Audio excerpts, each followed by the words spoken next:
Hey people, welcome to Accidental Gods, to the podcast arm of the wider project, where we do still believe that another world is possible, and that together we can create a future we would be proud to leave to the generations that come after us.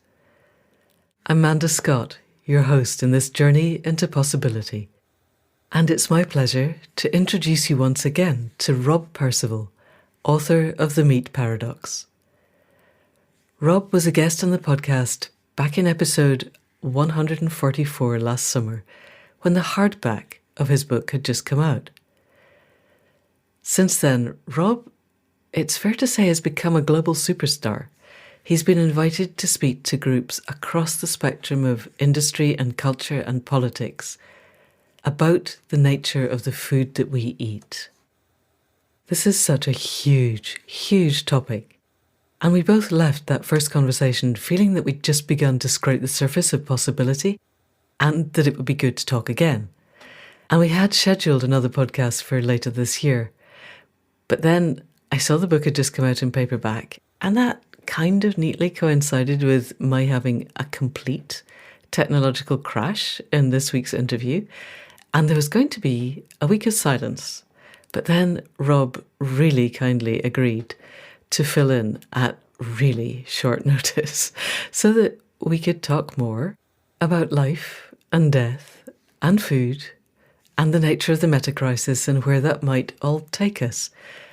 There is so much to this that really cuts to the core of who we are and where we're heading as a species. And we got to the end feeling yet again that there was much more to say. We opened up an enormous can of worms right at the end that I really wasn't expecting. But in the meantime, we were able to go more deeply into the things that matter around a topic that touches on absolutely everybody. So this conversation will continue, but in the meantime, people of the podcast, please do welcome Rob Percival, author of The Meat Paradox. Rob Percival, thank you for filling in at emergency and at short notice. And congratulations on your paperback coming out, because this has proved to be quite a timely crisis on my part. How are you? Very well, thank you. Good. Yeah, thank you for having me. And how is the paperback doing? It's kind of early days yet. It's only just come out. So paperback's just released, which is really exciting. And to mark the occasion, it's being taken on by Radio 4 as their book of the week. So from 30th of January, there'll be a serialized version being read 9:45 each morning, little snippets from across the book. So really looking forward to that. And that's going to be available both live and online afterwards. So yeah, do check it out. Fantastic. Yes. And if we can get a link to that retrospectively, I'll put it in, because this podcast should be going out just to coincide with that. So congratulations. Getting on Radio 4 is a huge coup. Well done to your publishers. And so we want, obviously, to continue the conversation that we began when the hardback had just come out. But I have a question for the year, and I'm going to plough on with it until it ceases to be useful to me. So the question is, what makes your heart sing right now, and where does that take you? And you are allowed to say your paperback coming out makes your heart sing. That would be okay. That's an excellently positive question to start on. What makes my heart sing? Well, I at the moment, I have a very fortunate situation where I'm spending 12 months in Cornwall, living more or less on a beach, and I'm out walking the dog each morning on the beach, and I've got to see some spectacular sunrises, which are more difficult to see from my slightly more urban corner of South London, which is where I'm normally resident.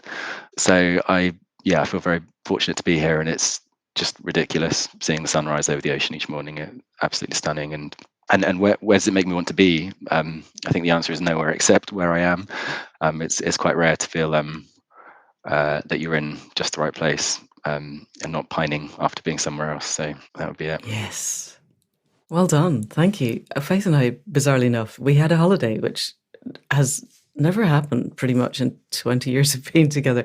And we went to Cornwall, and exactly that. Waking up in the morning and thinking, my goodness, this is just glorious. We can see why people want to come and live here. Later, you can tell me where you are. We were near St. Agnes. It was really beautiful. So anyway, yes, glorious sunrises with the dog. Good.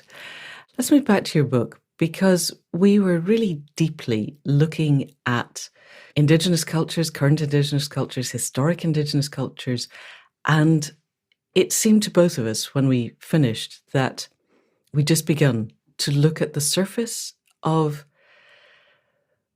the meat paradox, which is the title of your book, and our discomfort with killing in order to survive.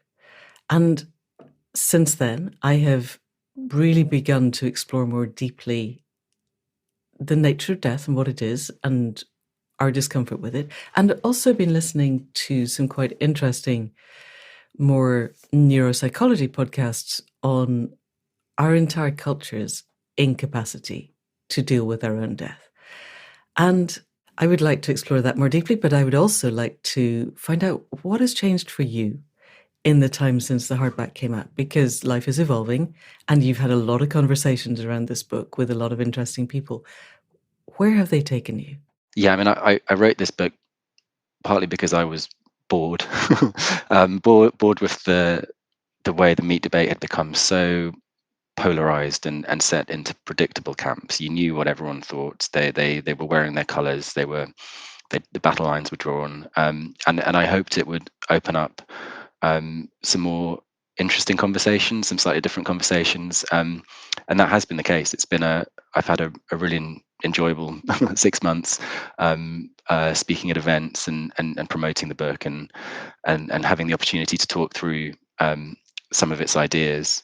And I think the two sort of themes that stick out for me, one is around this idea that I bring to the book, that the challenges we're facing aren't entirely novel, that many cultures have, in their own way, been forced to grapple with this question: what does it mean that we kill to eat?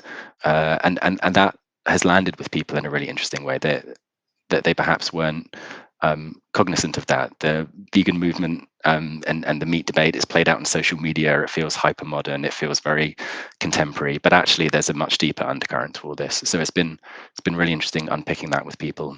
And then there's a sort of component of the debate that feels like it's evolved and still evolving in the sort of in the public space, is around alternative proteins and the role cellular agriculture, precision fermentation, lab grown meat might play, for better or for worse, in shifting our relationship with animals and with the natural world and so on. So that has become increasingly prevalent in the conversations that I've been having as well. And where do they take you in your thinking? Let's take us forward 10 years to 2033. In an ideal world, if we culturally have got to grips with our Paleolithic emotions, medieval institutions, and the technology of gods, and have made a series of the best decisions that we could make, and we can look at what those decisions might be, where do you think we are in terms of how we are feeding the people of the planet at that point? That's possibly quite a difficult question, but I think if we don't look forward to where we think we want to go, then we end up moving by default. So does that open doors at all? So I mean, it's easy to, in a sense, to sort of paint idealized pictures of the future, and I sort of cleave to one, as anyone does. I'm very much sitting within the agroecology movement. We have this sort of pathway laid out, where we think about the shift in farming that we want to see towards more nature-friendly production, the shift in diets we want to see towards less highly processed foods, fresher, more natural foods in balance with that land use system, and a shift in the power dynamics of the food system, sort of redistribution of power back to producers, back to citizens, and so on. That's the ideal. But then we have the reality of food system politics and human psychology to grapple with, and the interesting question to grapple with in that context is, what's the trade-off? What sacrifices are you willing to make in pursuit of that ideal outcome? And alternative proteins sit in this space. So they're obviously not the ideal, but could they play a helpful role in shifting diets and land use? Or are you selling out to the big corporations if you embrace alternative proteins, or are you taking a step in the right direction even if you're not quite at the ideal yet? So there's something to unpick around that. But yeah, there's no doubt that we need that vision of 10 years from now, and we need to be pressing ahead for the best outcome along the way. Thank you. So there feels to be quite a lot of depth in that. I recently read a blog by Chris Smage, who wrote Small Farm Futures, which was a response to Regenesis, but was beginning to look at some of these questions, particularly the lab-grown meat precision fermentation area. And that took me a little bit further down the line. It seems to me that if we take a step back and take a broader view that isn't simply the food system view, and I'm remembering right at the beginning of the last conversation, I had been reading the IPES report on the politics of protein, which still seems to me remarkably cogent, even though it was written basically a year ago. And one of the key killer quotes at the start was, if they can get you asking the wrong questions, then they don't have to worry about the answers. And I got caught in a flame war as a result of posting something about this on Twitter, in which one of the arguments seemed to be, it seems to me that precision fermentation, lab-grown meat, the few papers I've seen that have looked at the energy return over energy invested have not been kind to this, that the energy return is really bad. It requires basically an industrial culture to support industrially produced food. And the response to that, a tweet this morning was, well, we'll use the excess renewable power when the sun is shining to create the lab-grown meat, so that's no problem. And I've become quite a lot more hardcore since you and I spoke in terms of understanding the degree to which our power use is part of the problem. So there's a really good book called Overshoot, and I can't remember the name of the author, but I will put it in the show notes and I will remember by the end of the podcast. And the core thesis of that is, he doesn't say we're a plague species, but he says we exhibit all of the criteria of the species that we would identify as plague species, which is we get a carbon source, and for every other species on the planet, that is food. We get an energy source. Our population soars on the back of this sudden abundance of energy, and then the energy runs out and the population collapses. Our energy is fossil fuel, ancient sunlight converted over millions of years into coal or oil or gas. And I discovered recently we have burned 50% of the fossil fuel that has ever been burned by humanity since 1990, which just really left me gobsmacked. And so we've got this very abundant energy source. If various numbers are spun around, but the one that sticks in my head is we've got a rolling use of 19 terawatts. At any given moment around the planet, we're using 19 terawatts. And that to be within the potentially sustainable field, we need to drop that to 5. If we're using a significant proportion, or indeed any of that, reducing our power use to 25% of what it currently is, and that's globally. So those of us in the Western educated, industrial, rich, democratic, weird global north are going to have to use a lot less, because one of the other numbers that stuck was we in the West use between 15 and 18,000 kilowatts per annum. In Yemen, it's 69. In bits of the Gaza Strip, it's 0.1. So there's quite a big disparity.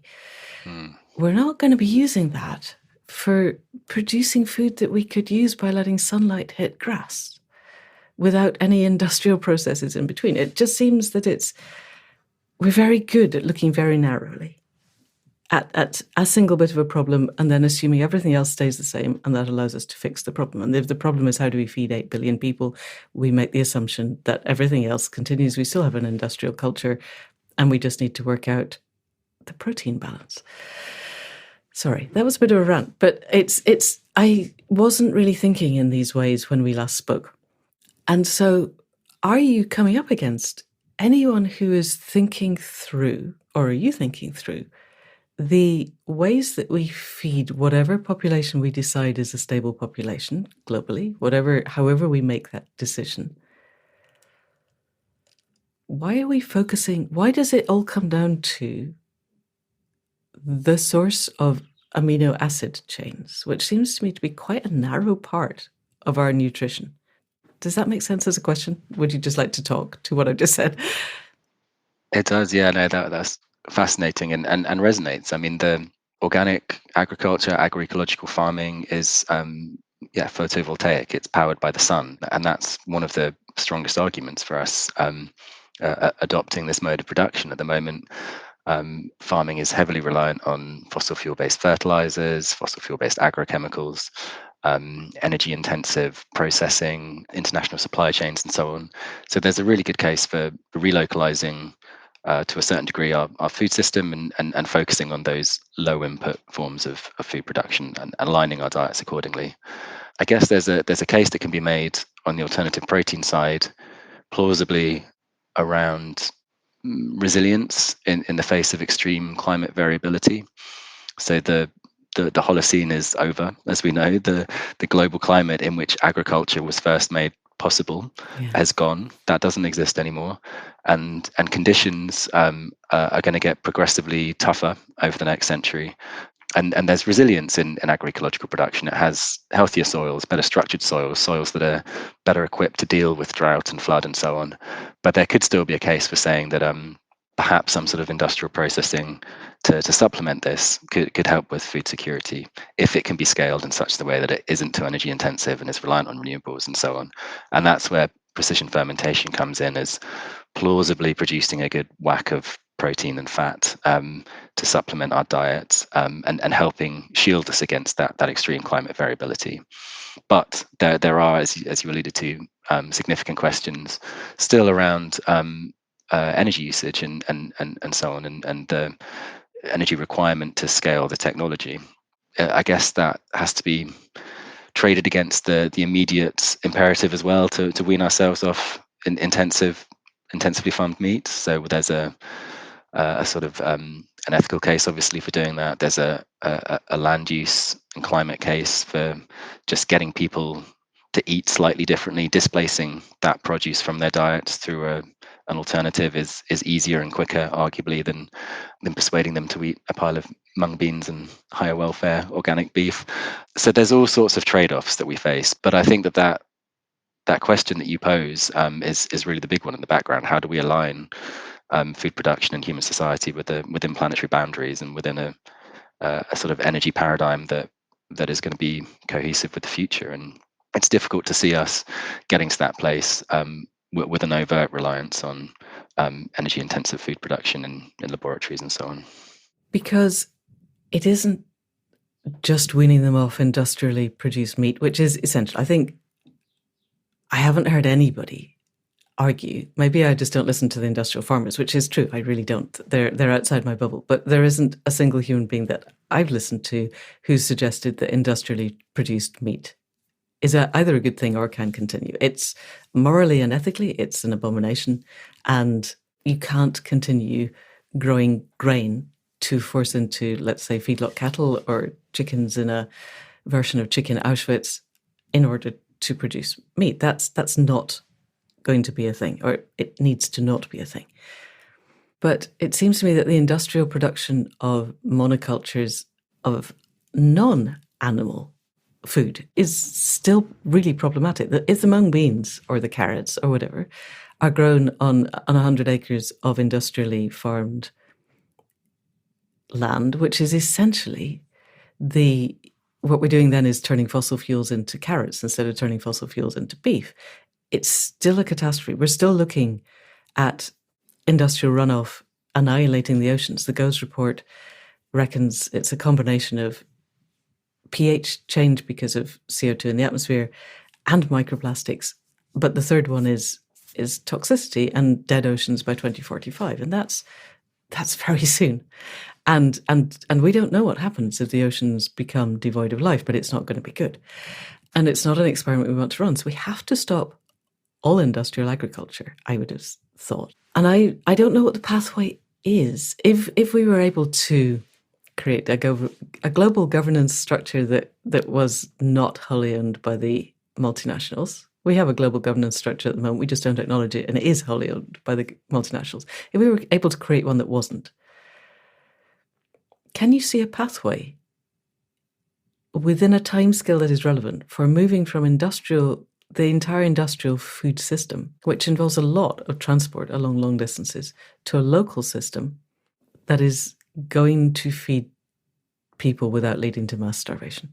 So I want to come back first to that your comment that no one's really arguing for the perpetuation of industrial production and factory farming animals, and yeah, I really wish that was true. I was invited to speak a couple of months ago at it's essentially a global meat industry summit. It was convened with a focus on feeding animals, but feed particularly for animals in intensive systems. It was sponsored by Cargill. All the big players were there, and so on. And I was shocked by the degree to which the environmental concerns remained on the periphery. So that these guys do not have a clue. They do not understand the situation we're in. They do not understand the crisis we're facing, and they're still faffing around the edges in terms of their response. A large part of their response is focused on efficiency of production. So Cargill has committed to lowering the greenhouse gas intensity of its products by 30%. So that means that your average chicken wing will be 30% less greenhouse gas intensive than that's their ambition. That's what they're working towards, or the average beef burger. But of course, they're not looking at what their total emissions are. They're still talking about growth, and this was the mantra that came through the entire conference: growth, growth, growth. They were concerned about the market. Lots of talk about the impact of COVID and these big sort of crises like swine flu that's hitting the Chinese pork market. There was zero talk about contracting, downsizing, aligning the industry with the Paris Agreement. They were completely clueless. And the argument that kept bubbling to the surface was that global demand for meat is rising. People need to be fed. There are still hundreds of millions of people who are malnourished or hungry. And we've got a moral responsibility to not just continue what we're doing, but make it better by making it more efficient, expanding into new markets, and so on. So it was really disturbing. How did they? First of all, why did they invite you? And second, how did what did you say to them, and how did it go down? So they'd convened a panel around communications and media profile, and they'd invited me in my capacity as author of the Meat Paradox to comment on the question: is the industry doing everything it can to improve its public image? Oh dear God! Which I obviously had a lot to say on this question, and I just put the challenge to them: if you want your image is never going to be improved as long as you're part of the problem, and you've got some difficult questions to grapple with at the moment. Your head's in the sand, and so on and so on. So I tried to challenge them as best I could to face up to some of the realities that they were avoiding. And you got out alive. You're still here. So it was split. There was 50% of the audience would not meet my eye afterwards and were sort of avoiding me, and the other half were coming up and saying, "I'm so glad you said that. It needed to be said," and so on. So okay, but that's amazing, because I would have thought it would be 90-10. Yeah, no, it was split. I mean, 50-50 is remarkable, actually. Wow. Yeah. So your initial question was, is there a pathway out of this? Is there a way out? And I think it's really difficult, but yeah, it needs the sort of pincer approach. We need regulation. We need governments to step up and regulate the hell out of these industries, which obviously is politically challenging. And on the other side, we need mass behavior change and dietary change, and that again is proving very challenging. But if you can bring those two together, then there is a route out of this still. Okay, so let's look at the mass behavior change. I got to, after our last conversation, is just don't eat anything that comes in plastic. That was and I realized, I'm incredibly privileged. We ate from our polytunnel garden area all summer and didn't ever go to the shops to buy food. But that's, I live in the back end of nowhere. Most people can't do this. What would get us to where we need to go in terms of ordinary people changing their behavior fastest? I mean, if just stop buying chicken would be okay. Well, I mean, that's obviously that's not the whole answer. But you take the chicken industry as an example. Chicken is the UK's favourite meat. It makes up almost 50% of the meat that we consume. Its demand for chicken is growing year on year, and this steady demand, which has been more challenging the last year or two, but the overarching picture for the last 10 years is steady demand. This is prompted these these big multinationals. About 70-80% of the chicken that we eat is produced by 4 companies who no one's ever heard of, Avara and Cargill, these guys in the background. It's prompted them to invest in new sheds. They're still building these sheds, lots of them up the River Wye, where they're very polluting. You'll have seen Thank this. you. Yes. But these sheds, they have a 10-year lifespan. Their farmers take significant loans to build them. The contracts are there to help them pay off the loan over a 10-year period. So there's this lock-in, this constant lock-in. We're locked in for another 10 years. And as long as demand remains strong and steady, this is going to continue to happen. It's very difficult to turn the corner. But in a hypothetical situation where 50% of Britain tomorrow stopped buying chicken, then that would dent the confidence. They would presumably stop building these things. Obviously, there's lots more that needs to be done around a just transition for farmers and a shift in terms of how we produce our food. But demand is part of what locks us in. So eating differently can shift the politics of the food system. So your individual choices aren't meaningless. They do en masse contribute towards the future we do or don't want to see. Right. And a lot of the narrative that we've had has been stop eating red meat for reasons because somehow pigs and chickens it's better, and why and yes, I live near the Severn, which is almost as bad as the Wye, and you're right, there's these extraordinary chicken factories, and we're now in a situation where the Environment Agency has said, okay, the runoff into the river is so bad that you can't build anything anymore, and not even for people who have no homes, and you guarantee, you've got big willow beds or reed beds, or you guarantee that the water coming out is of drinkable quality. Just absolutely nothing. And we're going, but chicken factories, and they're going, well, we need to feed people. Whoa. So stop eating chicken. Okay, stop eating chicken. That would do. In a slightly longer term, that's really disrupt the industry. Just actually commit to no chicken at all for a year and get all of your friends to do the same. Just as a exercise of individual agency, it seems to me that's not a bad thing. Although if your neighbour has got the chicken pecking around on their land and they've done what it takes to turn it into something you can eat, I'm guessing that's a different thing. How do we get... Most of our people live in cities. They don't have an acre of land on which to grow their own stuff. Is it the case that we could feed our existing urban infrastructure on nutritious food that they would like without needing very long supply chains, without burning fossil fuels to bring stuff in? Or do we have to begin the process of moving people from cities into rural areas in order to be able to create self-sufficient people? Does that make sense as a question? Yeah, that makes sense. So I mean, we've been involved in some modelling. Various NGOs. I work for the Soil Association. Various NGOs in this space have been looking at this question over the past couple of years. How should Britain feed itself, basically, and to what degree can it feed itself through these low input agroecological or organic style farming systems? You'll be aware that the yields sometimes can be slightly lower when you cut out the agrochemicals. That implies more sprawling land use. Does that work when we have commitments to climate and nature and so on? And Green Alliance, another NGO, actually just had a report out on this in the last couple of weeks, modelling different scenarios. And the gist of it is that we can have our cake and eat it. we can shift to this nature-friendly farming, and we can free up, or we can commit much more land to nature. So there's this land sharing, land sparing debate. We can have both, and we can ensure that Britain has or the UK has a healthy diet. We have adequate food, but it requires a radical shift in the way that we eat, and as well as the way that we farm.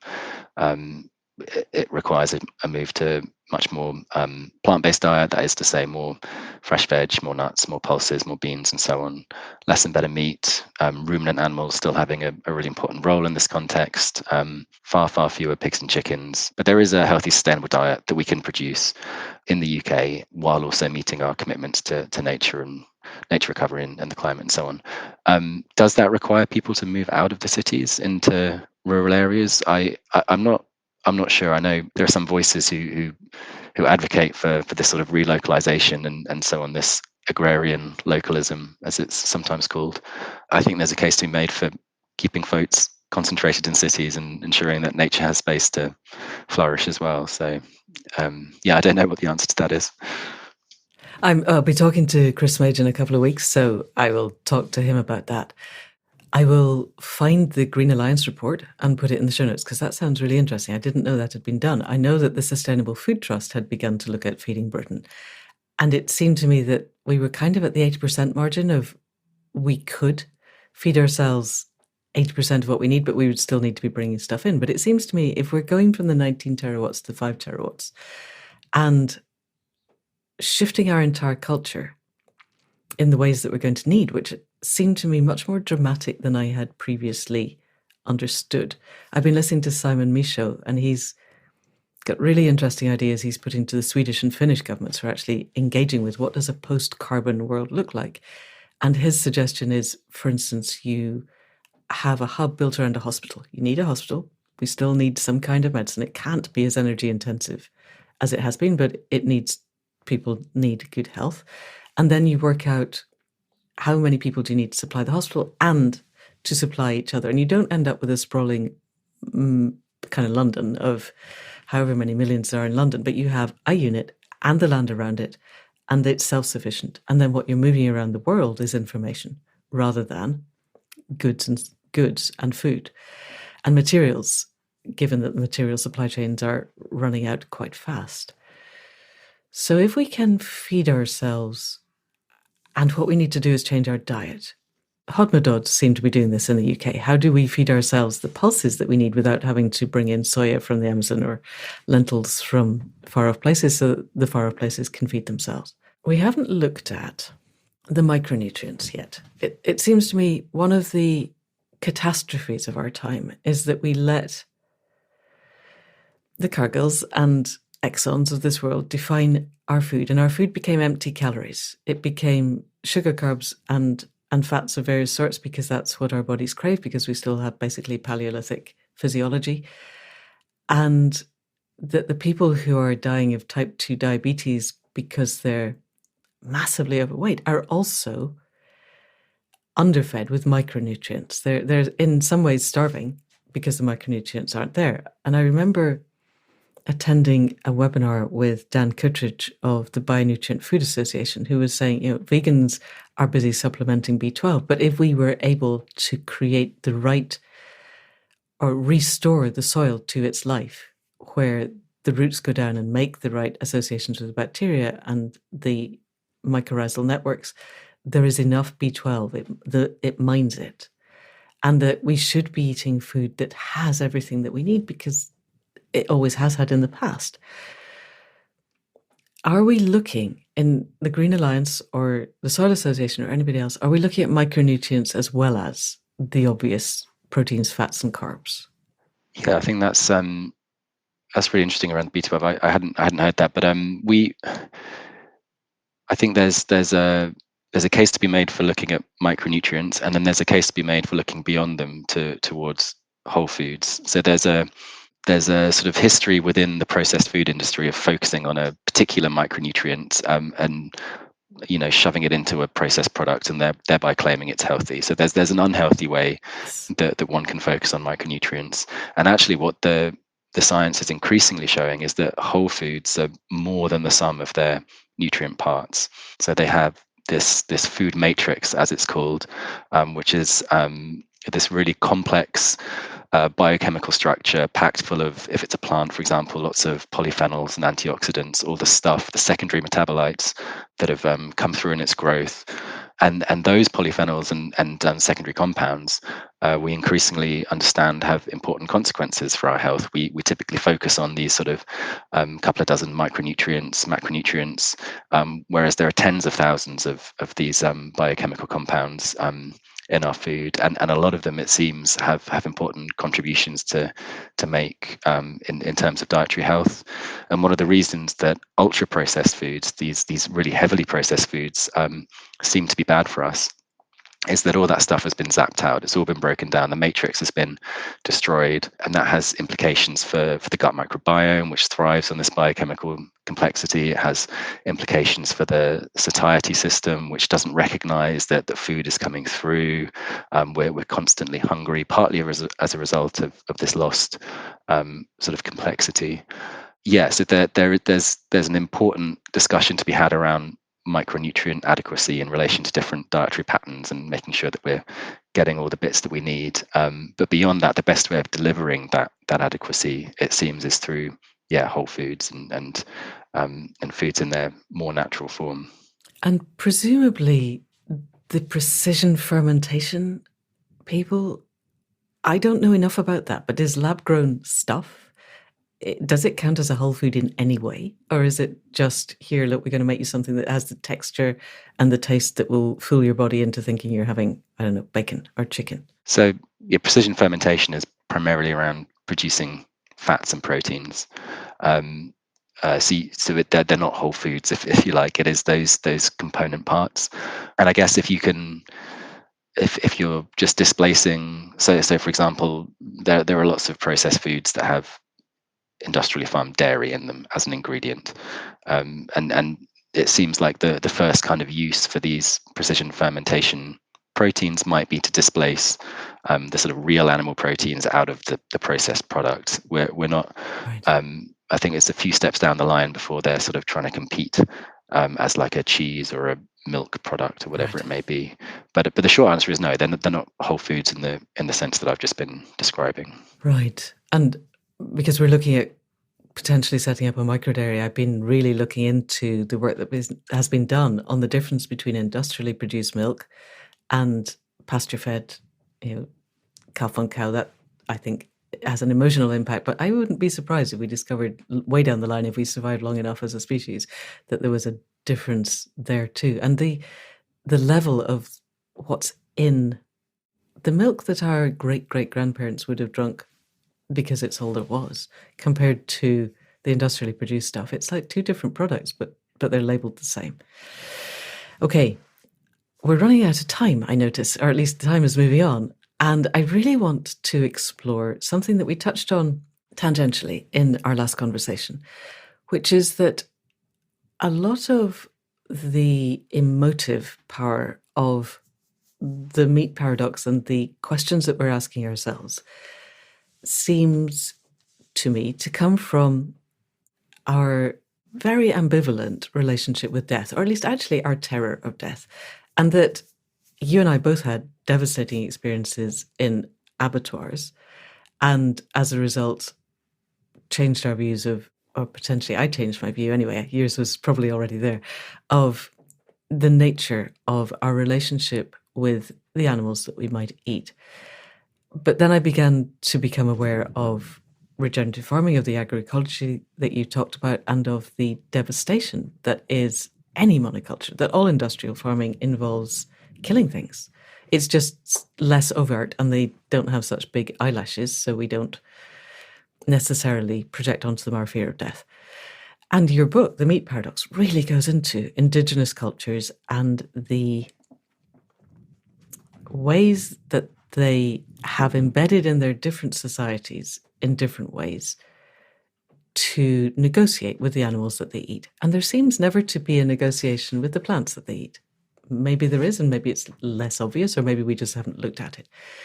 However, I'm coming to a question, I promise. I listened to a really interesting podcast about the extent to which our denial of the complexity and severity and size of our current crisis, the meta crisis, is linked to our denial of death.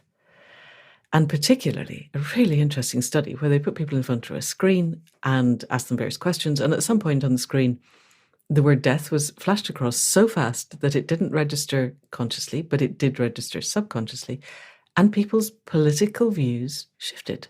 So they had been, these were Americans, they had been Democrats, and they had previously stated that they would support various policies which were democratic policies, and that they would support various democratic individuals, and not just Joe Biden, who to me is kind of on the David Cameron's side of the political spectrum, but people like Alexandria Ocasio-Cortez, who are more to the left. You flash death across the screen, they become aware of their own mortality at a really deep level, and they move into the Trump-supporting, MAGA-supporting, QAnon-embracing, climate-denying side of the spectrum.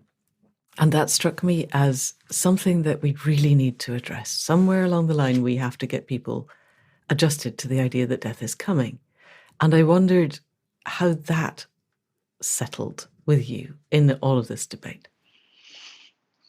So what to make of our mortality and facing up to our mortality is, it's probably fair to say this is one of the oldest questions and conundrums of the human condition, and the meat paradox, as I present it in the book, is very much tied up with that question, because there's this deep-rooted capacity, as I describe it, for us to identify with animals to some degree, in whatever sense.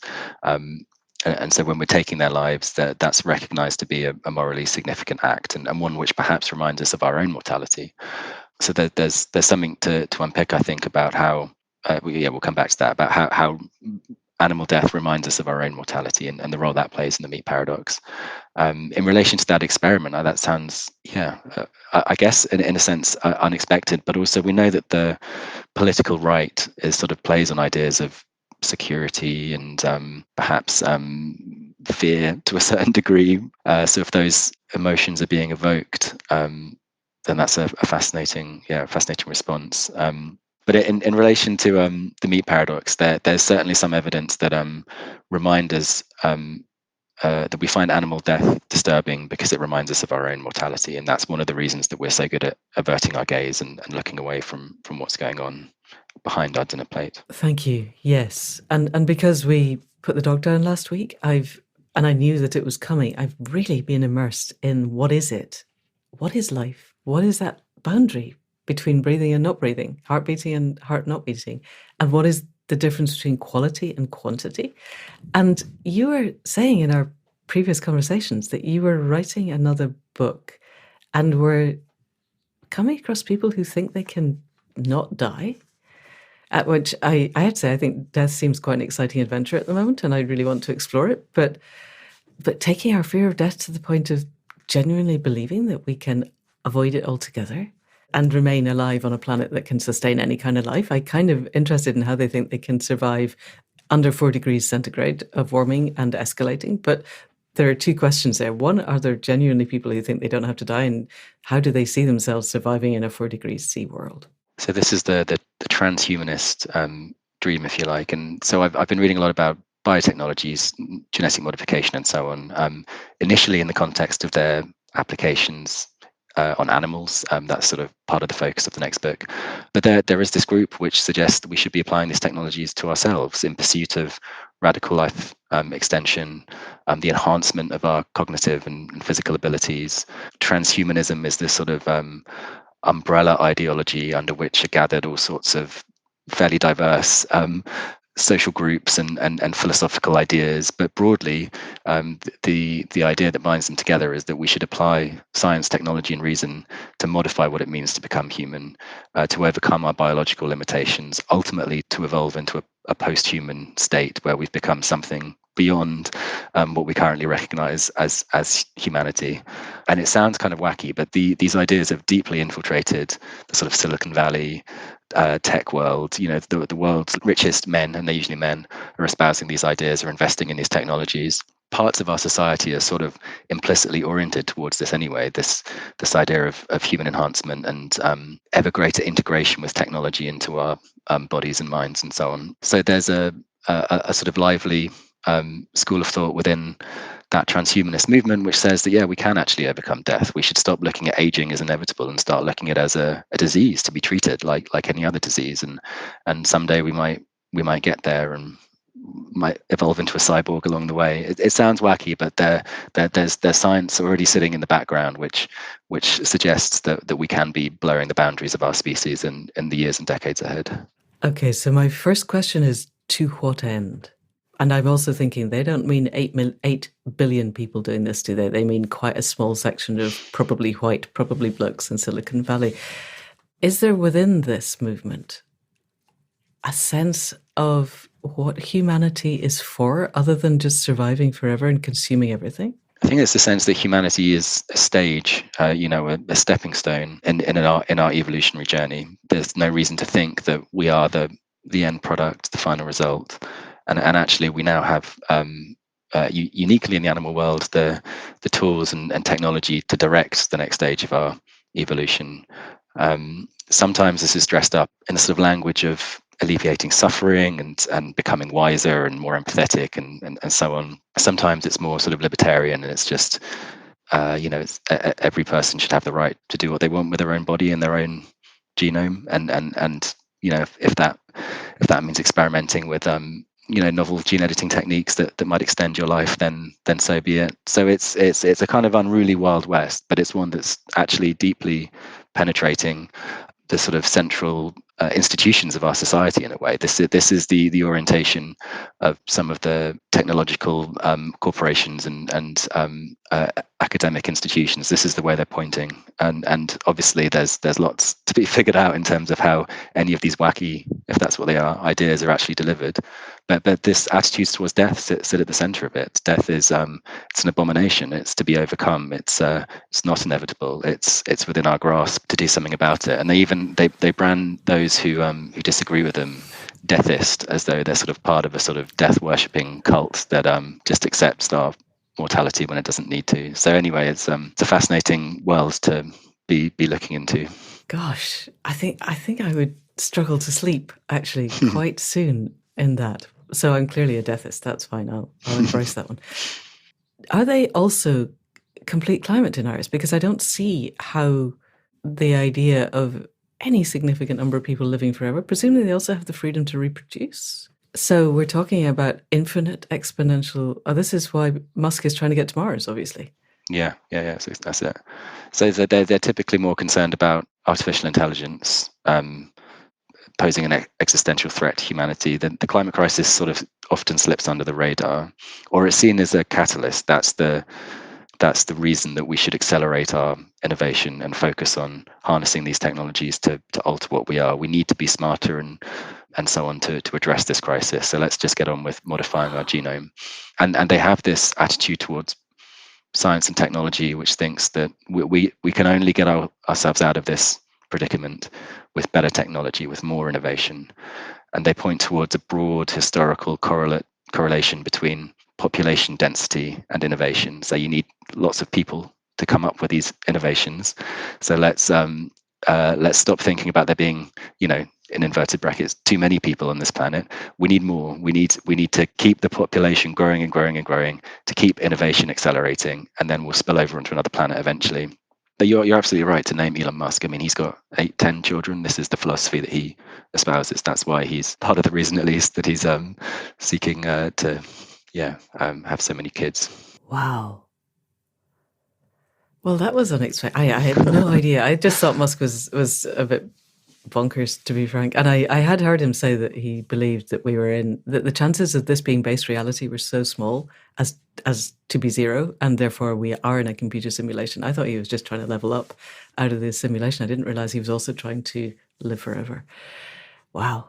Gosh, there's so much we could take this, but actually that probably would be a whole other podcast. Tell you what, when the next book comes out, shall we do a podcast then? That would be kind of good, I think, because that's a can of worms of potentially infinite dimensions. There's a lot to unpick.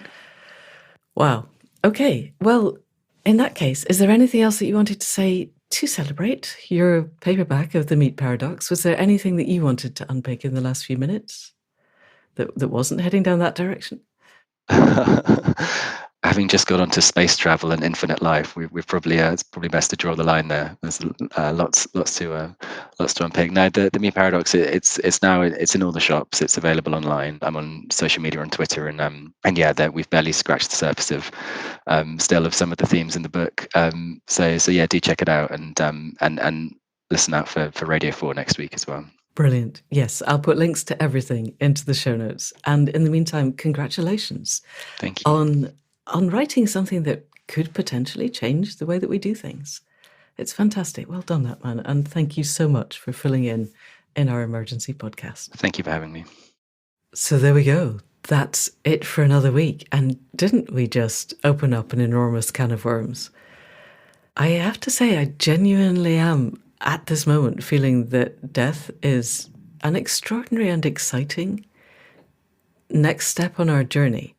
I'm going to tell you a very brief story, which is that when we buried Abigail up the hill, I put a buzzard feather in before we filled in the grave.